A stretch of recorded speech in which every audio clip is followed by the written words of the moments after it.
Hey, Fanboy Nation. This is your pal Daffy Duck, and you're watching. We're watching. You're watching Fanboy. Fanboy, etc. Fanboy Nation. Dot, I assume Tom. You may have seen this man on She-Hulk Attorney at Law, Mo with Muhammad Amer, and on Will Trent. But today we are talking to Michael Kay about the new Amazon series, The Bondsman, that he will be co-starring with Kevin Bacon. So we are literally officially 1 degree separated from Kevin Bacon. Michael Kay, how are you today? I'm doing pretty darn good. How about you? Listen, man, I can't complain. I get to talk to you. We get to crack Kevin Bacon jokes, which I'm sure he's absolutely sick of. And, we'll go from there. The poor guy, I mean, he shows up to weddings and he has to bribe the DJ not to play Footloose, so. Yeah, from everything I've seen, read, he's so tired of that one. He's like, listen, there's plenty of stuff you can kick around, but maybe not that one. That's just a little tired. It's been 40 years. I think we can finally let it go. Yeah. Well, The Bondsman is an interesting series in that it's we'll put it like this: supernatural bounty hunter. Yeah. Yeah. Take us through the audition process for your character and how this all came about. Yeah, I mean, local casting sent me a couple sides. Basically, there was one that was like an intro to the character, and then there was this theoretical spin on what Tater thinks is going on. And I took a few moments, ran it with a buddy of mine, was like, I think I know exactly who this guy is. He's a man with conviction, and he might be not exactly correct, but he's definitely got a sound theory for it. And I just kind of rolled with it, man. It's interesting when you can develop a character like that and just play off your friends initially riffing to create something that works. Yeah. I think coming from like an improv and more like a comedy based background, I think I don't find it. I don't know that I don't find it challenging, but it's become less challenging as you get a volume of opportunities to just go, oh, you know what? What if, bing, zip zap zop a couple things or whatever. Not corny about it, but you just keep ping off a couple things off each other. And you go, oh yeah, no, I think that's actually what resonates with this guy. So let's just roll it and see what happens on the other side of the camera. And here we are and talking about The Bondsman. So you did something right. I guess they told me they saw my audition. Went, oh yeah, that's the guy. Okay, cool. You sure it wasn't your deadlifting video on Instagram that did it for him? Oh no, he's pulling 350. Let's make this count. And a weight. Yeah, I mean, they keep me pretty layered up. I don't know if it's even evident that I've ever lifted a weight in that show, but yeah, hopefully that's pretty funny. Yeah, listen, 350 is nothing to sneeze at. Not bad for reps. That kind of trap bar I know is like a little bit easier than a regular deadlift, but it was something. I felt good about it. Oh no, you didn't scrape your shins with the regular 45-pound bar. How dare you? I just feel like there's going to be some purists who are going to be like, that's not the same. And I'm just going to say, all right, yeah, I can see that point. That's fine. Listen, if it was for competition, we'd give you hell for it. But you're sitting there, you're working out, your knees are stronger than mine, so you did something right. For a little bit longer, maybe. Yeah. So as the show's coming to Amazon. It's Amazon has shows that really work, like the way The Boys did the first few seasons. Here we are with The Bondsman. In Invincible, like they put out some really fun stuff. When you get that call and it's like, hey, Amazon picked up the show, does that make it even more exciting, or was Amazon already on board and they're the ones that developed it? From what I know, I think it was Blumhouse that got first, and then maybe it went to Amazon, who ended up working with the showrunner. I think Eric works with him currently, or is on contract with them.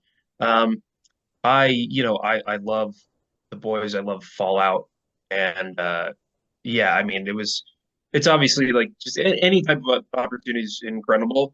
But when you got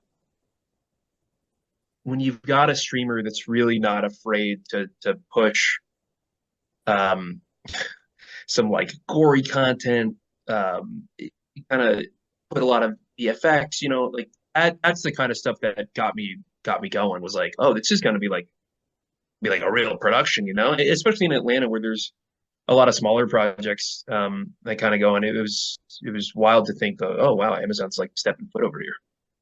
And at the very least, we hope that you get a discounted rate on Prime. I'm gonna have to talk to Mr. Bezos about that one. Maybe shoot him an email. That's going to be in the second series part of the contract for season 2. Is Yeah. that like discounted rate on Prime as well? At least maybe my IMDb membership would be Right. cool. There you go. See, at least something, Yeah. little caveat right there. Yeah. Michael, for the older people that will eventually end up being watching this that love old song and dance men, remind them that you're not related to Danny Kaye, who is also a comedian. Unless you are, and then that just makes it even better.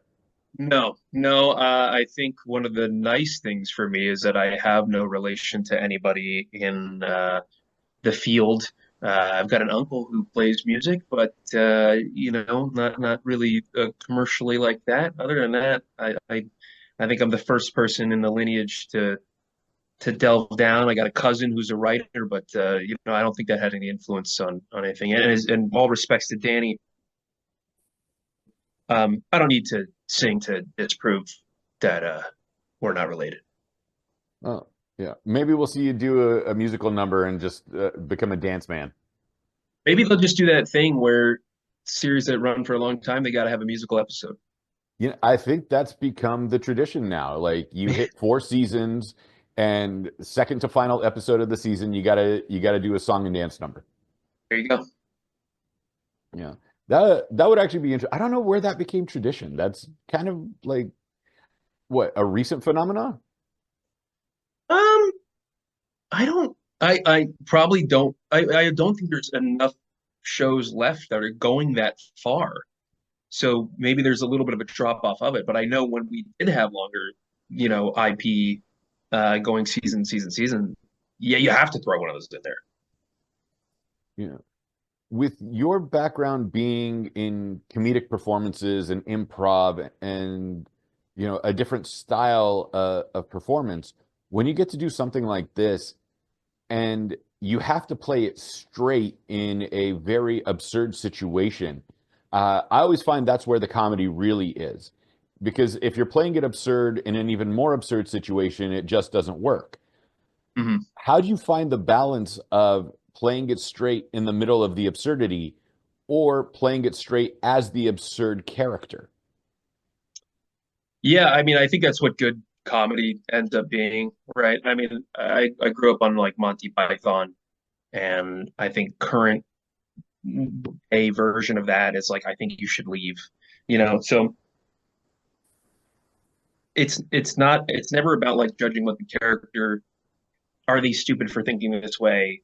What a ridiculous like clown. No, like this is a real guy thinking this real way on his experiences. And if you just kind of set your mindset to like the things that are coming out of my mouth are representative of what I'm actually thinking, I don't think you can lose. And then, yeah, I mean, that to me is just where really strong comedy comes from. And for Tater specifically, he's got this theory on what's going on in Landry, and I think it ends up being some pretty funny scenes because of that conviction to it, and it's unabashed and it's not wavering and it's not like, well, maybe. No, it's he's straight about it, man. Yeah, well, that's where the real comedy comes from, and that's what makes it even funnier. Yeah. When you tell people the premise of I'm not only am I going to be in a movie or a TV series with Kevin Bacon, but it's about a resurrected bounty hunter that not only chases after the bad guys, but strives for his musical career on top of that. Like, do people go, okay, that might work? It sounds kind of weird, or they're like, no, totally see it. It's gonna happen. There's definitely the two different sides of the show, where it's like there's the family dynamic, and then there's the crazy demon hunting part of it. I think I like to lead with the fact that we're doing a cool supernatural undead bounty hunter thing. And then as you see more of the show, you go, oh, there's a cool family dynamic to it too. So these are uh, real people with long-standing relationships, not just like one-offs, and uh, nothing that they do matters, right? It does matter. It does matter to their family. It does matter to the town, stuff like that. So I think you need that to balance out the chaos that's going on. Another like thing where the grounding force of it is very important to it, I think, as a whole. Well, we haven't seen a lot of that in television where the characters are grounded anymore and that everything matters. It's, in comedies, it's either become schlocky and not as fun, or overly dramatic, and, it just leads to the next pearl clutching moment that doesn't really lead anywhere. So that's the Yeah. impressive part with The Bondsman. Yeah, I think, you know, not to probably just talk about a show that I really like, but I think like Barry did a really great job of that, right? Where you're like, oh man, I'm laughing, and 10 seconds later, I'm just appalled of what's going on screen, and then, but it matters. It's not that you just have a one-off moment and they go, oh, well, cool, throw that away. Like, no, these actions have consequences. Okay. And then we have a reference and a throwback to earlier in either the episode or in the season. Right, right. Yeah, there's that continuous plot line, not just one-offs. Atlanta has become the Hollywood of the South. Everybody's filming there. It's the hot spot right now. What is it like filming in Atlanta and being in that part of the country, especially when it's summertime and the bugs are probably bigger than your cat? And I mentioned that you have a cat because you got pictures of it on Instagram. So Yes, I do. That's my beautiful cat, Meatball. She's a street cat, and I rescued her, and I don't know if she gives me the appropriate amount of thanks, but it is a cat at the end of the day. Yeah, so it was very funny because we started filming in March, the original episode, and when we did reshoots, it was June. So when I was getting thrown into a trunk a bunch of times in March, where it was kind of cold, not that big a deal. In summer, not good, not good for me. Um, we ended up having to one of those like electrolyte emergency packs because I was just sweating through everything with like no end in sight. And we shot for like 9, 10 hours as the sun was existing for the entire time, no cover or anything like that. But yeah, I got to figure something out. I got to figure out like a more personal fan situation. I think if we shoot again during summer months, it's pretty brutal out there. And as not the smallest guy to walk around chafing is a real issue as well, you know. well, Mike, they actually had to do touch-ups because they're like, you can't be glistening. You're supposed to look like you're being traumatized. Yeah, yeah. Like, well, how's a full body sweat work for you? Like, that's Right. Listen, it saved you time to go into the gym. You just sweated it all out. that's true. That's true. A near traumatic event was basically a couple days at the gym. See, they're looking after you. It's part of the process. Yeah. When you get to work on a comedy series like this, well, let's put horror comedy, dark comedy. I think that'd Yeah. be a more accurate way to describe it instead of just straight comedic series. How is it fun playing in those darker elements where, okay, there's demons, and then we're going to a concert, and then we're dealing with this family element. Like, there's the multi-layered aspect to the characters instead of just being one-dimensional. Does that make it a little more fun in how you develop from episode 1 to, say, episode 6? 100%. Yeah. I mean, I think the fun part of acting, and this was super fortunate for me because it was my first time not just doing a co-star role. And sometimes those co-star roles can feel, hey, you know what, I'm serving a purpose in this scene to facilitate this scene so they can go to the next one. When you get to develop into a character and see kind of arcs, and see that their attitudes change based on events prior, you go through that process. Your brain doesn't really know that you're not doing that for real. And you've just got this different lens on. And so yeah, like Tater just became more nuanced through through the series, and I became also more comfortable with like talking with the showrunner, talking with my co-stars, be like, hey, how do we feel about this thing? Not that I was like getting to do like improv or anything, but there was definitely a collaborative energy about it as we went throughout the season, which I really appreciated. With the older network, back let's go back, say, before the streaming took over. With older network television shows, you got to see the numbers week to week, and you got to see, oh, this didn't work with this character, let's fix them, for next week's episode, or do a rewrite or something else. When you film the entire series all at once, and say, some streaming services drop everything all at once, some streaming services drop them half and half, others, to the first week and then 1 week after all the time. There's no way to really go back and do reshoots because everything's already in the can. Does that make it more difficult when it's shot like a film rather than a traditional TV series?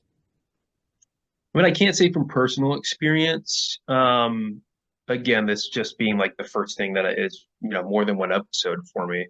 Um, I think you have to come there with some strong choices, but also be apt for feedback from. We had multiple directors taking care of like the different blocks, so they also each have a vision kind of what you're bringing to them, and you're meeting them halfway based on what they're expecting. And then you've got the showrunner. Eric has also got this idea about it, and the writers have an idea about it. And I think, fortunately for me, I kind of got to weave through a little bit, unadulterated by other people. I guess either they were just worried about bigger things, probably, but I kind of got to go through and put my little touches on it when I tried, and there wasn't like a lot of pushback on it. It was I kind of felt, especially as the season went, they're like, hey, this is this guy. We like this guy. So keep doing it. I would be remiss. You've been on a Marvel show. You've been on a comedy show with Mo Amer. You're on this series, The Bondsman, on Amazon. What is something that you totally fanboy out for and just geek out about when you get to be a part of these genre type? Well, two of them are genre, and then one of them is, a semi-autobiographical series. Yeah, I think I probably geeked out the most on Mo and it was very funny because I did She-Hulk, completely shaved off my mullet for Mo like 2 weeks later. The coolest thing was getting to improvise with Mo and Toby and Mayed, and that dynamic before we got the cameras rolling was just like such a pure, comedy riffing with the boys outside the parking lot after a show kind of feel to it. That was incredible. And we shot that for 8 hours, and as a co-star, you're the last person to get your footage done, and then to see that a lot of that coverage ended up on screen was like mind blowing to me. With She-Hulk, it was more of just the scale of everything, all the stunts going on, all the mocap trackers, and watching uh watching Tatiana and Mark, and then just all these huge stars just kind of doing their thing. You're like, yeah, cool, we're in the same room. That's great. Yeah. That's no problem with that. I'm not gonna freak out. Right. You made it to the Um, big boy table. yeah, definitely like at a low seat, like, but it was a table. Right. But you're not at the kids' table anymore seeing what the adults are talking about. Yeah, I did have that feeling when we did like the table read for this show. It's all the series regulars, and then I'm kind of just hanging out at the end like, yeah, I guess thanks for having me. You're like, I'm a part of this. This is great. Yeah. When you expand out and you become a series regular like you are with The Bondsman versus one-off episodes here and there that has helped you develop to where you are now, you know, does the process of getting there and now earning the spot as a series regular go, all right, I'm doing something right. It's not just going to be these one-off guest spots. I mean, look, hopefully if we get a season 2, I'll get that actual title. I think they, recurring guest star. But yeah, I don't. It definitely feels like an accomplishment, right? And especially, and I know there's so many of my friends who tape to this day, where you're just looking like, how can I kind of advance it a little bit? And sometimes with things like this, where you go, oh, it says like it's a small recurring, and then maybe they've changed things, maybe not. You kind of don't know what is going to lead to bigger things. And then once they were like, "Hey, you're in 5 episodes of this thing," I was like, "Holy!" I mean, I could not believe it, man. Yeah, it does feel some kind of way, and it's super humbling, and it's really grateful to be able to do it. It's still, I think I can't name a friend of mine who's an actor that doesn't want to have that level of fulfillment, excitement, and chance to do stuff with a character, And I think a lot of what it is just trying to establish yourself as a serious enough and concentrated and real enough and devoted actor to get potentially chosen for one of these things. So 1,200 auditions in, that's all it took. All right. I don't think I've asked anybody this question before, so bear with me on this. I know you have a comedic background and you're very humble about getting to the point where you are now.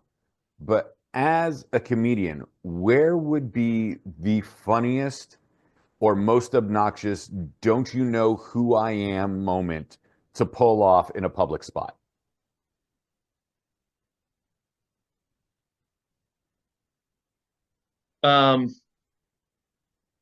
Two thoughts. One, police station after being arrested. So And then going for the just from Charlie Sheen, I see it. yeah. Okay. And then I think in a restaurant. I just think in a restaurant. Like I've worked in restaurants for a long time, and there's nothing more eye rolling and just like, oh my, it doesn't matter. Nobody cares. You're here for food and drink. Shut the fuck up. Sorry. Shut, but like, shut up, sit down, enjoy yourself. We want to take care of you. Pulling a card is so not impressive like you might think it is. Um, yeah, and again, we're all just people, man. We're all just trying to get through the day. So I think to pull that kind of stuff in any circumstances, not something I envision doing. No, it doesn't seem your Um, personality, but having that comedic background, it's just interesting to think about where would be the either funniest or most obnoxious place to pull a "Don't you know who I am?" maybe funniest would be at like a sperm donation Okay, thing. that would be hilarious. Yeah. Obnoxious with the restaurant thing, I would take it one step further and say like Taco Bell. Yeah. Not like Spago's, like Taco Bell. Like, why are you pulling that here of all places? You're asking me if I want to use rewards points. I am the rewards points. Okay. Right. See, there you go. I want that Crunchwrap Supreme, when you realize that it's supposed to be mine because of my status on whatever series. I want it fresh. Don't give me that pre-wrap bullshit. I want it. It's very much Sam Rockwell in Galaxy Quest, pulling up to the table going, I was in episode 3 of season whatever, and I died in the first 3 minutes. Yeah. How do you not know? How do you not remember? Right. Yeah. No, but it looks like you're having a good time with all of this. You got a great sense of humor about it. You have the right attitude for how everything's developing. So I want to commend you and congratulate you on that. With the Bondsman the Bondsman hitting Amazon right now, Prime Video or Amazon, whatever name they give it to me, I will get it right at some The point. streaming that Amazon does. Yeah. Let's leave it at that because I get like emails from Amazon. Sometimes I say Prime Video, sometimes I say Amazon Prime Video, and like I'll get a correction somewhere. So I'll get an email correcting me at some point. But with streaming with Amazon, and being now a part of that family and having that on the resume, what does it like look like when you get to go back and hang out with friends that you grew up with or family members and going, look, it's really working for me? Like, who seems to be the happiest for you other than mom and dad? Yeah, I was gonna say if you didn't include that caveat, I mean the one of the greatest things that I know not everybody gets to have is two supportive parents who, no matter the time frame and kind of whatever adventure I took, they've been supportive. So, I mean, I just couldn't ask for a better support system that way. I think because the show hasn't come out as of this interview, my like group of like gamer friends back home like don't quite like get it, but they're jazzed for me, you know. But I think until it hits and they're like, oh, you're not just doing like two lines on a thing, you're like in a thing going on.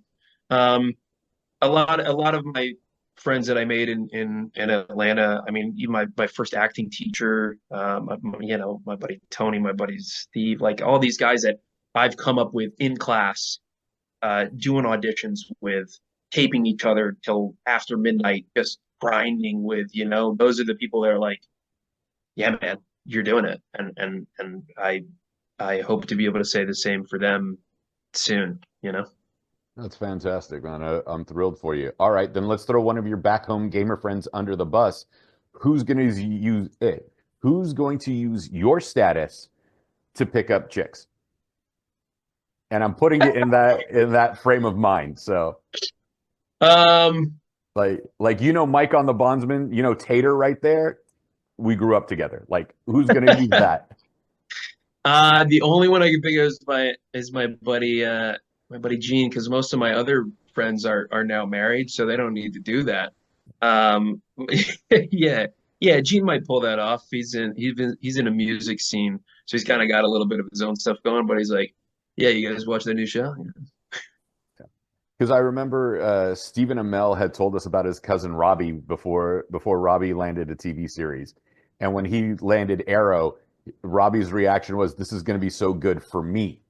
So, you know, I'm thinking Gene is going to pull the Robbie Amell. Yeah, yeah, I can see it happening. I'll brief him about it. I'll tell him what the parameters are on. He gets one phone call if he wants. Is that what it is? Yeah. Uh, tries to kind of set visit out of you for the right girl. Exactly. Listen, Mike, it's been a great pleasure chatting with you. The Bondsman comes to Amazon this spring. We're looking forward to it. Why do we need to tune in weekly to catch this series? Heck, it's going to be bingeable, and I think it's fun. I think the episodes, because of the half-hour format, are just want to roll through them. And Kevin's absurdly good. The group cast is insane, and you know what? It's gory, it's scary. It's a good time. I dig it. And where can we find you on social media to make sure that Meatball still neglects you no matter how successful you become? It's still at Mate. I keep it simple, you know. It's just my name. Just at Mike K. Yep. All right. Mike K., I really appreciate your time. Congratulations on everything. Looking to talk to you for season 2. Hey, likewise. Thank you so much.